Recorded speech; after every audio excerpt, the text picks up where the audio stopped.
say tape doesn't lie. What truth did the tape tell you? Critical between the penalties, the turnovers, the assignment error here, missed tackle there. I mean, that's what it came down to. I think there's a lot of opportunities that if those plays didn't happen, the ball goes and bounces our way, but that wasn't the case, right? So turnovers again, bit us in the butt. 4 penalties, but they were critical. In critical moments, took points off the board, turnovers as well. We had an interception on one, and then it's 3rd and 18. We're off the field, and that drive continues to a touchdown.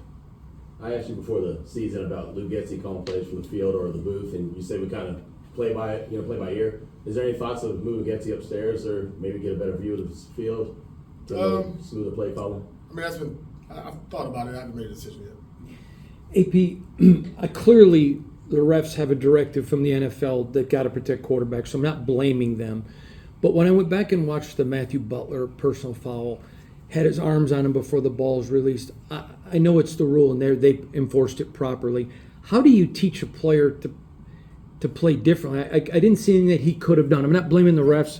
I'm not trying to get you to do that. I'm asking as a coach, how do you coach that differently? Well, the only way we teach it and the way we teach it and coach is when you're about to land on the quarterback. You've seen it with Max against, I believe it was the Baltimore Ravens, Lamar Jackson.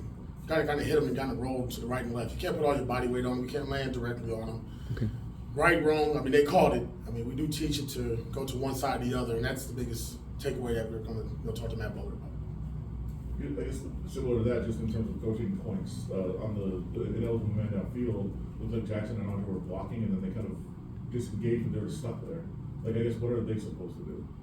Well, I don't even think it was disengaged. If you look at it, Hayward slings 68 forward for an extra yard, and it's 2.5 yards from the line of scrimmage. And it's one of those you got to live with. And if you obviously you guys are watching, that call went back and forth a couple times. Just ain't going in our favor.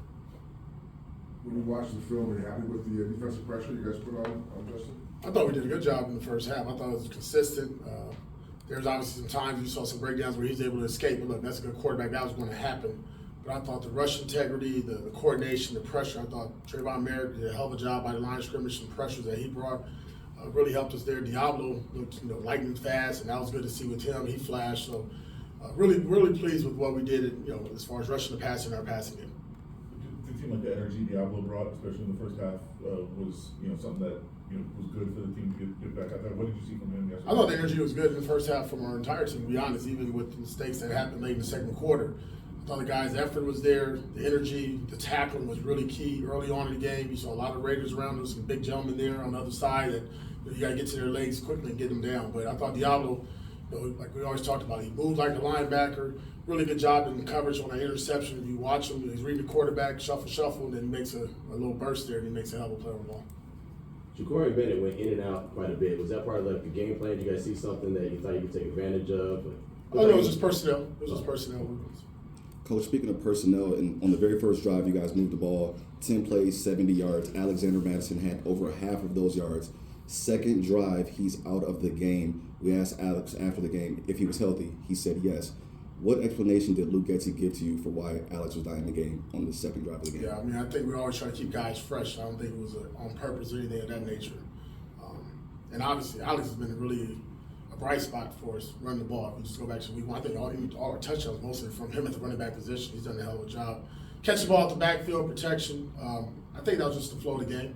Yeah, when you look back at it, you're like, man, what's going on? But obviously, he's a big factor and a big piece of our offense. And we got to just obviously do a better job just keeping him in the flow of the game, because after that, it's easy to point to that as one of the reasons why.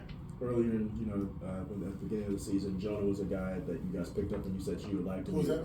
Jonah Lalu. You saw him at the local pro day, things like that. Was able to pick him up. I believe he had a half a sack or a sack yesterday. Can you just talk about the progression you've seen from him since he's been in the building? Yeah, I think each and every week just getting him more and more reps. Obviously, he's playing a lot more now with the injury to Christian. But get him out there on early downs. I thought he had a good job. He had 2 pressures yesterday that we counted for. I think he's doing a good job playing within our scheme, playing with his hands. He's going to be a good player down the road. These are good reps for him going down, especially for the future of us. Your messaging has been consistent that you guys are focused on the field and what's going on. The team has said the same thing. The players said that they're focused on the field. But the last 2 weeks with the Devontae situation going on, the performances haven't been there on Sunday. Do you think there is distraction going on? No, I think it's just production. Guys got to produce. We still got 11 guys out there. Still got some good football players now. Yesterday we're down a little bit with Jacoby. That one hurt. But I thought Brock stepped up, and he's been a bright spot for us each and every week. And we just need some of these other core guys. Like some of these guys, to their credit, was just on the practice squad and giving them opportunities, and you got to make the most of it. You always want those opportunities. You got to be detailed, and when they come, you make the most of them.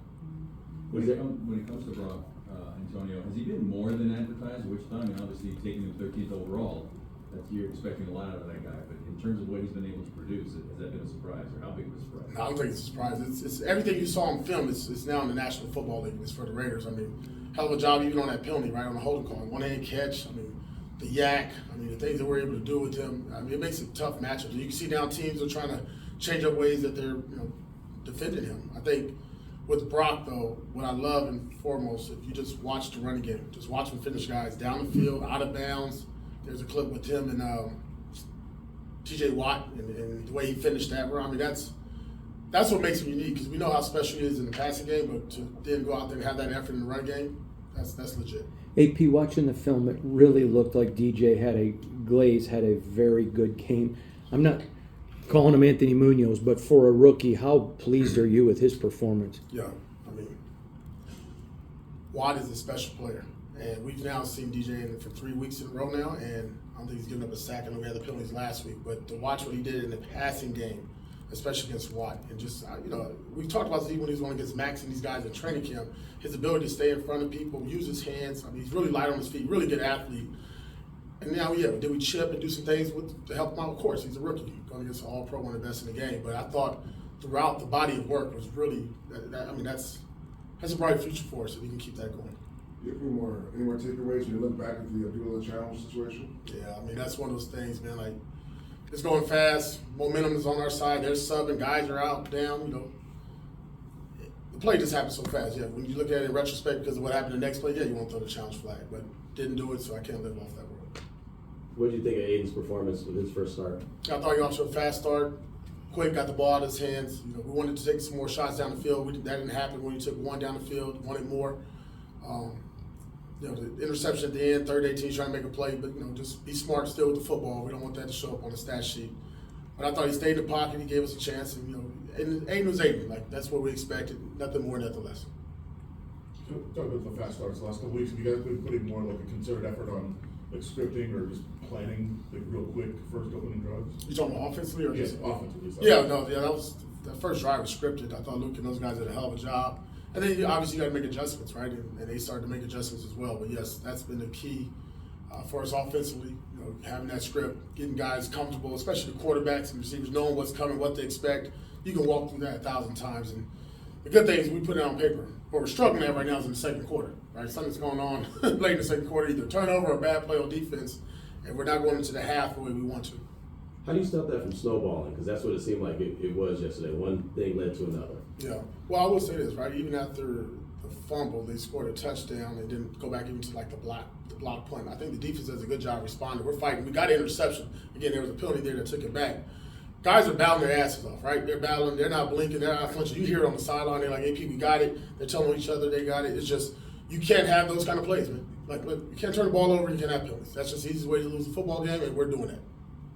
Offensively, then, is it more of a scheme thing? Is it a play calling thing? Is it execution? When you guys said, like you said, when you're on the script, everything is nice and it's humming.